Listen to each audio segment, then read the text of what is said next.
नमस्कार मित्रों, कुछ लोगों को अभी भी संदेह रह गया है कि अफ्रीका महाद्वीप शाकद्वीप नहीं है। तो हम कुछ तथ्यों को स्पष्ट कर देते हैं।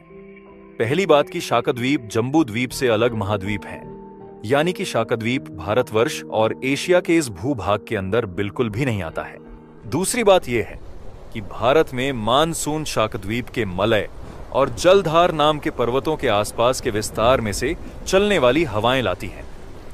तो भारत में मानसून लाने वाली हवाएं भी अफ्रीका खंड को ही इंगित करती हैं। तीसरी बात यह है कि हमारे भारतवर्ष से नजदीक यदि कोई महाद्वीप है तो वह है अफ्रीका यानी शाकद्वीप, यानी कि सबसे ज्यादा यदि किसी महाद्वीप के साथ हमारा संबंध, व्यापार और कम्युनिकेशन हो सकता है तो वह है शाकद्वीप, यानी कि शाकद्वीप और जम्बूद्वीप दो भाइयों के समान है। चौथी बात यह है कि महाभारत के भीष्म पर्व में वर्णित मेरु पर्वत, केसर पर्वत, श्यामगिरी पर्वत, सबसे लंबा महापुमान पर्वत यानी कि एटलस पर्वत और दूसरे सभी तथ्य दुनिया में मात्र अफ्रीका खंड के साथ ही अपनी समानता रखते हैं। छठी बात कि रेवतक पर्वत और रेवती नक्षत्र पश्चिम दिशा का नक्षत्र है और इसीलिए यदि भारत से शाकद्वीप की दिशा निर्धारित करनी हो तो वह पश्चिम की तरफ हो सकती है, न कि पूर्व, उत्तर या दक्षिण की तरफ।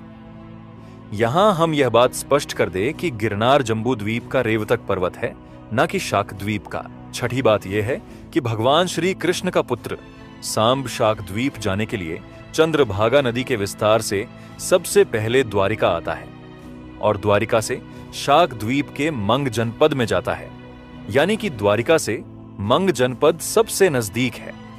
सातवीं बात यह है कि प्राचीन सुमेरियन सभ्यता के शिलालेखों में बताया गया है कि ओमान और उसके आसपास के विस्तार को मगान नाम से जाना जाता था। इसका अर्थ यह है कि मगहन नाम मंग जनपद से बना है, यानी कि साम शाकद्वीप के जिस समुद्री तट पर उतरे होंगे वह संभावित क्षेत्र ओमान का समुद्र विस्तार ही हो सकता है, क्योंकि यहां पर 5000 से भी अधिक वर्षों से बनी हुई ऐसी इमारतें पाई जाती हैं जो प्राचीन सनातनी मग लोगों द्वारा बनाई गई थीं। तो ऐसे अनेक तथ्य हैं जो साबित करते हैं कि अफ्रीका शाकद्वीप है और अरब का विस्तार शाकद्वीप का मंग जनपद है।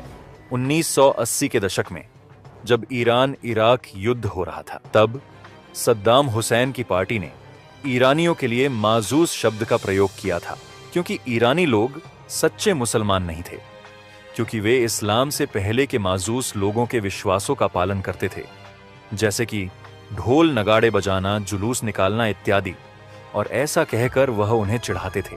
आपको पता है इस माजूस शब्द का क्या अर्थ होता है? माजूस शब्द का अर्थ होता है मागूस, मगी, मागियन और मग।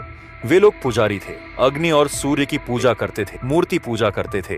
रॉबर्ट चार्ल्स जोहनर ने भी बताया है कि अरब, इथियोपिया और मिस्र तथा पूरे एशिया माइनर में जिनका प्रभाव व्यापक था, वो मगी लोग पुरोहित जाति के थे, यानी कि वो पुजारी थे, ब्राह्मण थे। यह माजूस, मागूस, मगी या मागियन लोग, जिसे हम मग कहते हैं, वो लोग ब्राह्मण ही थे। इसका क्या सबूत है? तो इसका सबूत हमें सन 1515 में रोमन साम्राज्य में योहानस श्योनर द्वारा लिखी गई पुस्तक लुकुलेंटेसिमा क्वेदम टेरे टोटियस डिस्क्रिप्सियो में भारत के बारे में बात करते हुए पेज नंबर 54 पर लिखा है कि यीशु मसीह के जन्म के समय तक्षशिला के क्षेत्र में ब्राह्मणों का प्रभाव था और वहां के ब्राह्मण राजा कश्यप मागूस थे, यानी कि पश्चिम के लोग जिन्हें मागूस कहते हैं वे लोग ब्राह्मण थे और वो भी मग ब्राह्मण थे। अब आपको यह जानकर भी आश्चर्य होगा कि इजिप्ट में सूर्य देवता की पूजा करने वाले पुजारियों को मगी कहा जाता है। सूर्य देवता को वहां रा या रे कहा जाता है, जिसका उच्चार रई होता है, जो सूर्य के संस्कृत शब्द रवि के ऊपर से बना है। न सिर्फ भारत और इजिप्ट के देवता और उनके नामों में समानता है, पर भारत और इजिप्ट इन दोनों जगहों के पुराणों में लिखी गई सूर्य की बातों में भी समानता है। भारत के अंदर भविष्य पुराण में कहा गया है कि सूर्य देवता सुबह को ब्रह्मा के रूप में, दोपहर को विष्णु के रूप में और शाम को शिव के रूप में आकाश में विचरण करते हैं। और इसी बात को इजिप्ट के प्राचीन पौराणिक पुस्तक स्वर्गीय महासागर पर सूर्य देवता की यात्रा में कहा गया है कि सुबह सूर्य युवा देवता खेपर के रूप में निकलता है, दोपहर में पूर्ण विकसित सूर्य रे के रूप में प्रकट होता है और शाम को पश्चिमी क्षेत्र में पुराने सूर्य देवता अतुम के रूप में पहुंचता है। अब हम आपको बता दें कि खेपर इजिप्ट में सृजन के देवता हैं। रे को संसार का पालन करता और जीवन का पोषण करता माना गया है तथा अतुम समापन का प्रतीक माना गया है। तो क्या आपको भी लगता है कि यह तीनों देवता ब्रह्मा, विष्णु और शिव हैं? जी हाँ, ये तीनों देवता ब्रह्मा, विष्णु और महेश ही हैं। और इजिप्ट का धर्म भी सनातनियों का ही था। आपको पता ही होगा कि भगवान सूर्य के विविध 12 रूप हैं, जिन्हें हम 12 आदित्य कहते हैं। प्राचीन मिस्र में भी सूर्य के इन विविध 12 रूपों की पूजा की जाती थी। न सिर्फ इजिप्ट में परंतु ईरान के विस्तार में भी सूर्य की पूजा की जाती थी। और ईरान में सूर्य को मित्र कहा जाता था। और वहां के प्राचीन सनातनी मग लोग और मग ब्राह्मण सूर्य के मित्र रूप की पूजा करते थे। और उन्हीं में से एक नया संप्रदाय ज़ोरोएस्ट्रियनिज्म का उदय हुआ और सूर्य देवता मित्र को जरथुस्त्र धर्म में मित्रा कहा जाने लगा। जरथुस्त्र धर्म ईरान का सबसे पुराना धर्म है, लेकिन जरथुस्त्र धर्म से पहले सनातनी हिंदू धर्म था। और इसका सबूत हमें अल बिरूनी के अथर उल बकिया या अतीत के अवशेष पुस्तक में मिलता है, जिसमें बताया गया है कि ज़ोरोस्टर के समय से पहले ईरान में प्राचीन मग ब्राह्मणों का धर्म था, जो सूर्य की पूजा करते थे। और इसीलिए पारसी पुजारियों को भी मागी कहा जाता था।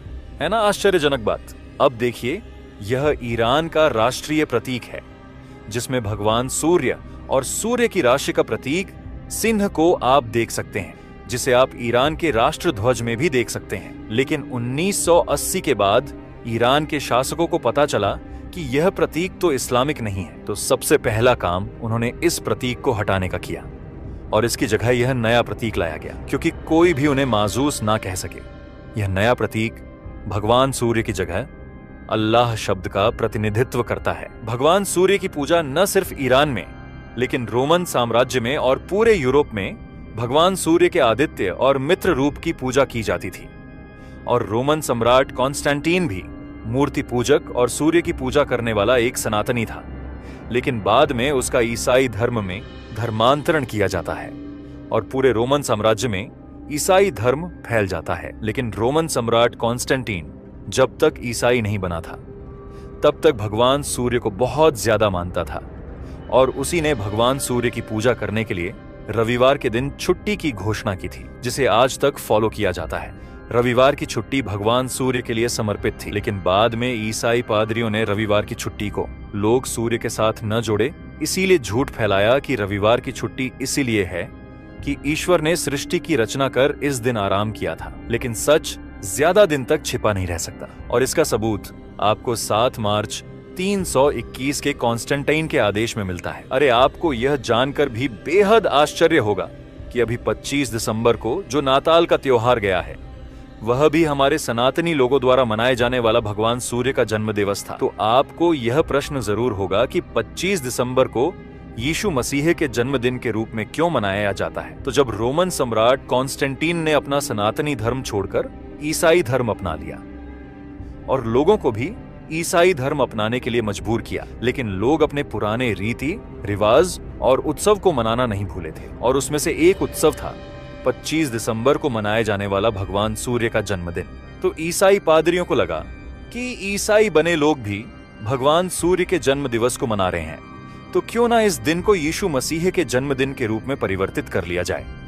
और इस तरह 25 दिसंबर को यीशु मसीह के जन्मदिन के रूप में प्रोजेक्ट किया गया, जिसका सबूत हमें कई ईसाई पुस्तकों और पांडुलिपियों में मिलता है। शुरुआत में कई ईसाई पादरियों ने विरोध किया था कि 25 दिसंबर को यीशु मसीह के जन्मदिन के रूप में ना मनाया जाए। यहां पर आप इस रोमन मूर्ति को देख सकते हैं, जिसमें भगवान सूर्य के 12 रूपों को दर्शाया गया है।